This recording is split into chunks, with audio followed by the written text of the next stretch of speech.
presentation from Ms. Anju Abraham. She is PhD research scholar, belongs to the Department of Agriculture Extension and Rural Sociology, Tamil Nadu Agriculture University, Coimbatore. Currently, she is doing her research on urban agriculture for nutritional security and environmental sustainability, and her research work has been awarded with centrally administered doctoral fellowship by Indian Council of Social Science Research, ICSSR. Ms. Anju is much interested in analyzing the current issues to discover the major research gap and hoping to embark on a career in research. Her favorite field of research areas include developmental policy making, nutritional security, environmental planning, and sustainability with respect to climate change, natural resources management, innovations, and adoption of high-tech agriculture practices. Today, Ms. Anju Abraham going to present on assessing the information-seeking behavior of urban farmers to design on integrated extension model. Yes, Ms. Anju, you can proceed with your presentation. Yeah. Good evening to everyone and all here. So here I'm going to discuss the information-seeking behavior of urban farmers, and by that we can develop an integrated extension model so that we can reduce the gap between the farmer and the extension system. So, as we all know, India is one of the fastest growing economy in the world, and also it is population statistics shows that in 2011 it was 31% of the population living in cities, but now in 2019 it has increased to 34.5%, and in 2050 it will be nearly two-thirds of the population. So, even though economic urbanization is considering as an economic indicator, but it's an alarming issue also because it's creating some socio-spatial hierarchy, like inequalities in income or difficulty in access towards the resource constraint resources, or maybe even in difficulty in getting the basic amenities for living also. So this urbanization can make some difficulties in issues in environmental health issues or in economic fields also. So, as a result of this urban city growth or urbanization, definitely, of course, we had issue of land availability because the demand for land has been increased and its price has been increased, and the people are considering land as an investment also. So, they had a problem of non-availability of land, and also as the increased industrialization has attracted the rural youth towards the city. So that again it's added to the problem of unavailability of land. In the same way, we had changes in the agriculture sector also, especially in rural areas, because of these climate issues or market fluctuations, variations, etc. Farmers started to shift their cropping patterns from food crops to cash crops, especially when coming to the Kerala, like rubber or any other coconut or any other cashew nut like that. So these entire factors contributed to make a gap in supply and demand for the food, especially for urban areas, because usually the urban entity entirely they will depend on the rural community for the food purposes, and this gap made non-availability for the nutritious foods and the higher price also, because especially for these vegetables, fruits and all. And these two factors, this non-availability and higher price of the nutritional food, contributed to made a double burden like issue, because we have both malnutrition issues and both like obesity issues also, especially in coming to the urban dwellers. So this is the situation we are facing now in urban areas. So we have to find a solution for this, and I think urban agriculture, it's a concept which can contribute something to us, something as a solution for this problem. But when we hear the word about urban agriculture, it's not just growing 2 or 3 crops in a grow bag or a pot. Actually, it's a complex term which includes growing crops, maybe rearing livestock, and also it's harvesting, post-harvesting management. Then it's storing. Of course, it includes selling or marketing of the surplus quantity. So it's an entire term which includes all these activities. And I know that when it's coming to the urban areas, we have the major issues, like the major issue is the resource constraint, especially for space. But now we have so many technological innovations like aquaponic system, hydroponic system, vertical farming system. So we can rebuild the cultivation practices just from cultivating in a direct soil to this kind of technological innovations practices. So this is the time we have to think about the nutritional security, and we have to think about the not only the food availability but also the food quality also. But the concept of urban, it's not just a term that's related to nutritional security. It's also a wider concept. It connects the society to environment also. Because definitely it's going to support the biodiversity, and it will improve our habitat microclimate, and it will improve our air quality, and it will reduce the waste by managing the waste as a compost for the farming activities. And it will provide some therapeutic effects to participants also, because it's giving a platform for the social gatherings, and it will increase the communication between the participants, and it will reduce their stress, etc. So it's having some therapeutic benefits also.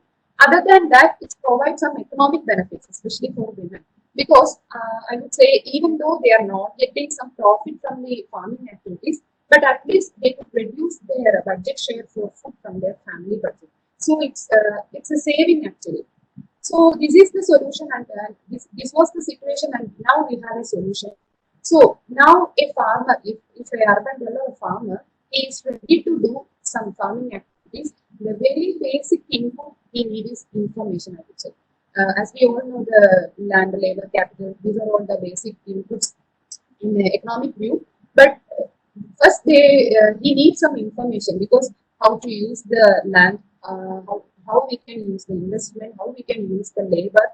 So any information which will be easy for which will be helpful for the farmer to take a right decision about maybe choosing a variety, or crop protection practices, or cultural practices, etc. So any information which can be verbal or non-verbal, or maybe virtual or printed. Of course, nowadays social media platforms and internet are there. So anything related to agriculture can be considered as an agricultural information.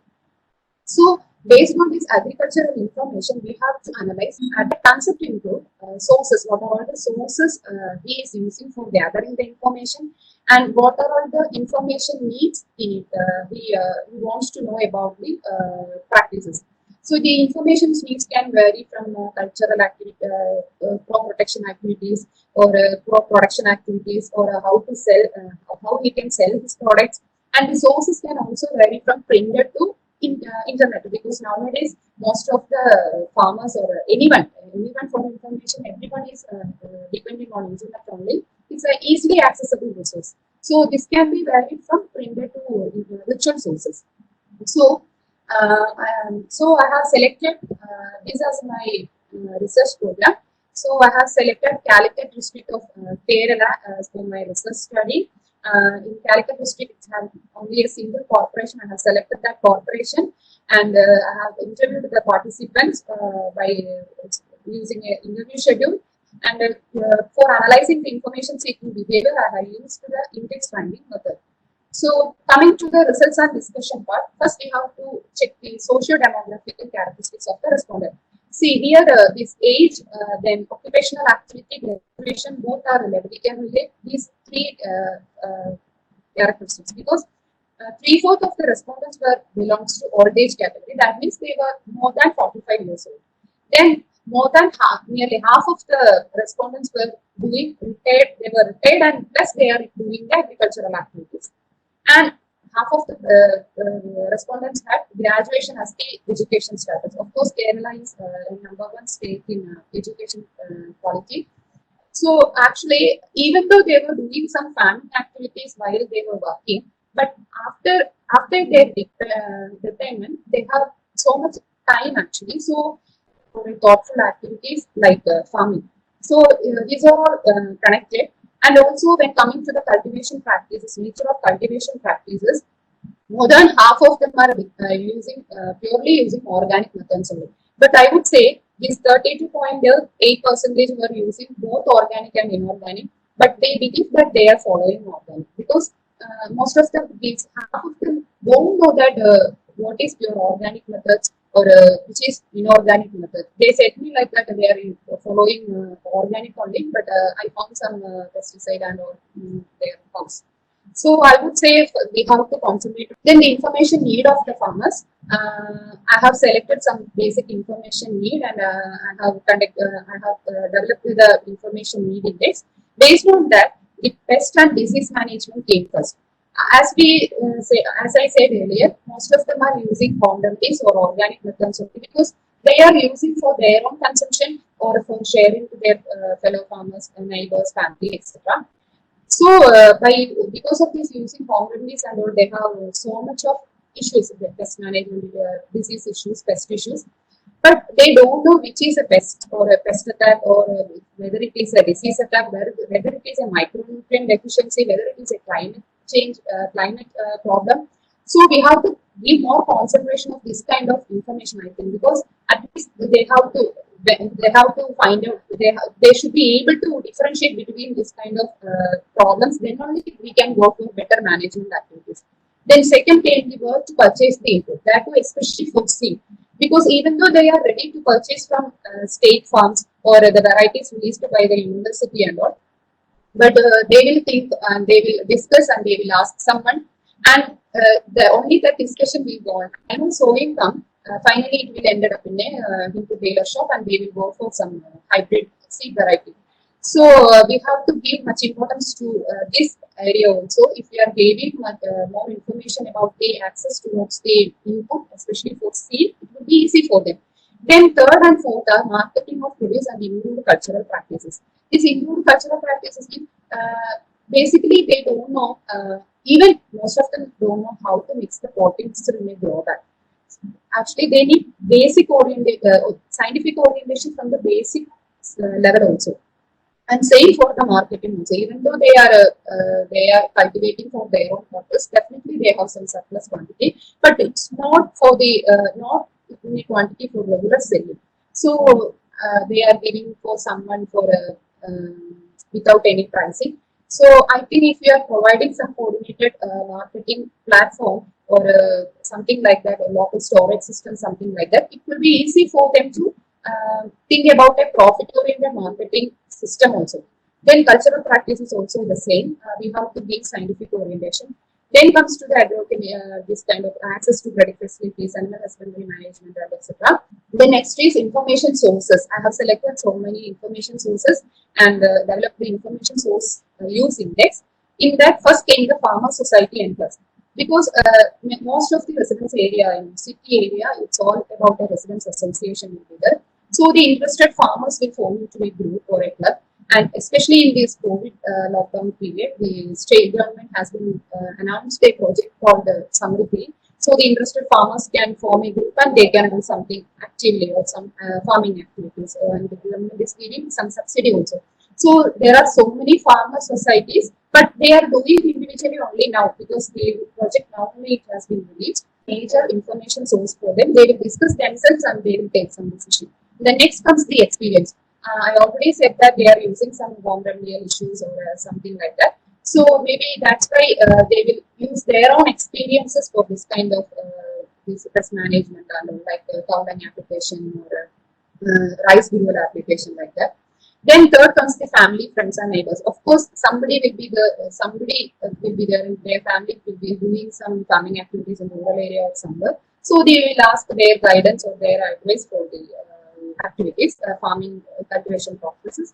And of course, there is a role for agricultural officers also. But the problem is the agricultural officers are not able to reach all the farmers actually, because the ratio between farmer and the agricultural officer is too high. So they are not able to contact all the farmers. But the farmers are very much interested to trust. Actually, I would say trust the agricultural officers. What they will say, they are ready to accept it also. So we have to give. We can rebuild the public extension system. That will be a possibility for this also. Of course, I thought the internet and other medias will come forward in these information sources, but they said that internet was a information proud platform because they don't know which will be the useful site or which will be the useful YouTube channel, which will be better, which platform will be better. This Facebook will be they don't know which information is proper and which information is correct, which is scientifically oriented. That was the major issue for them, so that they are not interested in the internet. And even though one NGO is there called Miracle, but also they are not much contacting them for the information. Even though they are getting this kind of information sources, still they are having some constraints. And first being the lack of awareness about the selection of information sources. Like we said, already they have so many information, but they don't know how to select the information for crop protection activities, which will be better, for a selection of variety, which will be better, like that. So they are in a confused state, which source will be better for them. And second came the current information is not specific, because they are saying, even though the university also they are providing a package of practice, but it's like general, and the agriculture officers they are giving training, but it's also a training like general topics like cultivation practices or vegetable cultivation or fruits cultivation, like that only. But they need specific activities. Most of them are using organic only, so they need organic methods for crop protection, like that. Then third comes the inadequate number of extension agents. Of course, they have a problem with the number of agricultural officers, and in Kerala we have AGMA officers. So if it is available, means that definitely it will be easy for them. Then comes the social demographic factor. I thought it's a major factor, because age is the problem for them. Most of them are older category only, so they have to depend some other for going to offices or going to into dealers, etc. So it's a problem for them. The lack of coordination. There are so many extension agents, AGMA agents, AAU, then life husbandry, veterinary officers, village office. But for getting something, they have to go to every extension agent. So these are all the constraints faced by the farmers for information seeking. So this is the situation. Now we can develop a better integrated extension model by incorporating both public and private and other novel concepts also. First, we have to rebuild the government extension system by providing enough number of agricultural officers, and we have to reduce their clerical work. Then only they can then only they can reach the farmers' field properly. Then they need specific training program. As I said earlier, I was discussing with them. They don't know even about the RAVE program and all. So I was thinking, even if we are ready to give some the postgraduate student as the subject matter specialist, it will be easy for them. And even if most of them are ready to pay for also, so it will be easy for both students, and it will be easy for them also. And information sources in the form of PPP model, public-private partnership model, because as most of them are willing to pay, so we can easily we can make an Akshaya. Akshaya is the latest success story of Kerala. So we can, in the same way, we can start in a residence association basis or a ward basis, or kiosk also we can set up, because most of them are educated and they know how to use the kiosk and all. In the same way, we can start some novel information platforms like social media platforms or FM in the basis of ward basis or in a city, like then small publications like city letter, because they then only they know that how the fellow farmers are doing, how well they are success, how well what are all the methods they are doing, like that. It will be a motivation for other farmers also. And the other part is the main problem for them was input purchasing and marketing, because they need small quantity of input and they have small quantity for selling also. So we have to coordinate the entire farmers. Then if it make into a single platform, it will be easy for them for getting the inputs and selling for the produce also. We can set up a local store for them for marketing purposes. So this is the idea I have with the integrated extension model for better information dissemination. So with this study, I would say if you are ready to motivate and guide the farmers, definitely they will think about a profit-oriented farming methods, not just growing 2 or 3 crops in their backyard. And after that, we have to give a scientifically oriented guidance to them. And, most of them are educated only, so they are ready to accept the scientific practices. And the results are shows that most of them are using group or family clubs as an information source. So we can promote the group farming methods more. They can take some leased land so that they can go for some group farming methods. And we have to be awareness about the novel farming methods like the hydroponic system, aquaponic system, vertical system. They are ready to adopt it. So it will be easy for them if we are giving much awareness and knowledge about it. And I would say there are so many public-private vacant spaces are available in city areas. So and so many interested farmers are there without land for cultivating. So we can coordinate these two, and if we are giving this public-private institution for the farmers, it will be easy for the development of the community garden. During my survey, I saw that one bank is the Veneri Cooperative Bank, and they have property and they gave the land to interested farmers, like 8 to 12 acres of land they have given a lease basis to interested farmers, and its entire area is cultivating vegetables, tapioca, and some other kind of tubers. So it's a very successfully they are doing. So we know much about the urban agriculture if we are concentrating this kind of activities. So I would like to conclude, like I would say, when we are going for a construction of our own house, definitely we will go to a architecture. But I think it's time we have to think about a farming friendly house actually. For that we have to think about the agriculture more than the architecture concept. And of course this COVID-19 lockdown. It was a time we thought about the not only about the food quality but also about the food quantity, because we had movement restrictions, and we have to move from first the food has to reach the market, and we should be able to move go to the market for getting the food. So in everyone started to thought about the cultivation of something in our backyard, at least for some needs. So we can improve this their interest into a better farming system, especially in urban area, which can be developed in a sustainable, self-sufficient urban food system, and that can assure not only the food availability but also the food stability also. Thank you, Ms. Anju. Very interesting and very good presentation. In India also, everybody talks about urban farming, and also many of the places, even cities, everywhere they will try to talk about something terrace farming, terrace garden, or in balcony garden, like that. It is a very quite interesting and timely study, and maybe it is a Calicut it's taken, and we also studied, manage also one of the interns studied about the Hyderabad, how it is urban farming is happening, something like that. And mostly in the inside the city, most of the sources are seen in the internet or Facebook or social media related sources are seen. It's a good, your study is very exhaustive, and it's very quite interesting what type of information they really look for. For example, they look for inputs where it is available, even very small area, purchasing the seeds or whatever inputs are needed. It's very difficult. Whenever they will ask from private shops, no, they will give very big for cultivation, but not for the putting in the small pot or small area. That's very difficult. Even one interesting startup from Hyderabad, they will ask for somebody want to do anything urban farming or urban household they want to do. They will divide the seeds in small packets. They are sending the courier on startup started. That's quite interesting and very successful, because when they are going for the private input shop, they will provide the full packet of seeds. That one they need to keep for 1 or 2 years. The problem is how to get the very small quantity of the seeds. There is very interesting startups were there. And again, for example, we are hosting few startups incubating. They are working on vertical farming in the small houses, but it will go small vertical home gardening like that. For example, Bangalore-based City Greens, there is a startup, and there is another startup from the Hyderabad also, Kisan, Urban Kisan, if I'm right, Urban Kisan like that. No, there are quite number of things are coming. It is not only urban or even semi-urban areas, it has a great scope. Your study is quite interesting.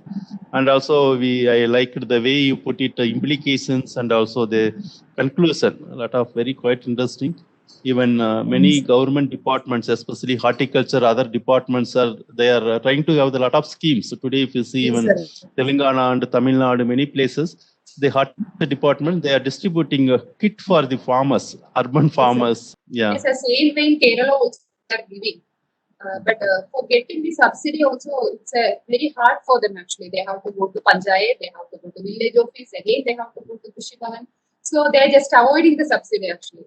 So I'd say it should be in a single platform. At least we have a single window system for them. I think. But it will be easy maybe for this. Yeah, this one not necessarily we need to give subsidy, because many farmers, their own passion they are doing and they want to cultivate, because today, last number of WhatsApp videos, whatever we are eating, it is not the food we are eating. We are eating the poison like that. Actually, nearby many shopping mall is there actually. So if we are coordinating the marketing of the surplus quantity, means definitely they are ready to take it also. They don't know how to store it. They don't have any local storage availability. This kind of problem.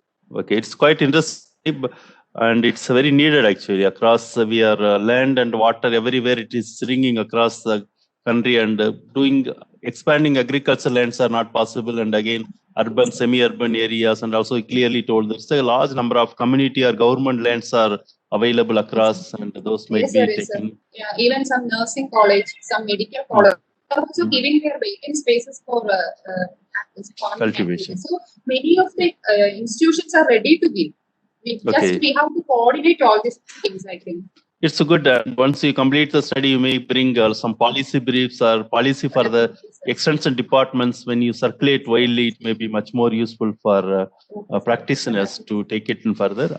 Out of the 8 constraints you listed, which is the most, which is the one is a more difficult one for the urban farmers? Yes, sir. Selection of sources only, because now in this situation for pest attack and disease management, they will depend on this input data only. Whatever they are telling, they are using. Then for crop cultivation, selection of crops, and they are depending on fellow farmers for getting the seeds also. So this kind of how they can select the sources for each activity, like crop protection, like that. So they need specific sources for specific activities. So I think that's the major challenges for them. Okay. Thank you, Ms. Anju Abraham, for a quite interesting presentation. All the best for your PhD work for completion. Thank you, sir. Thank you so much, sir. Thank you very much. Yeah. Thank you.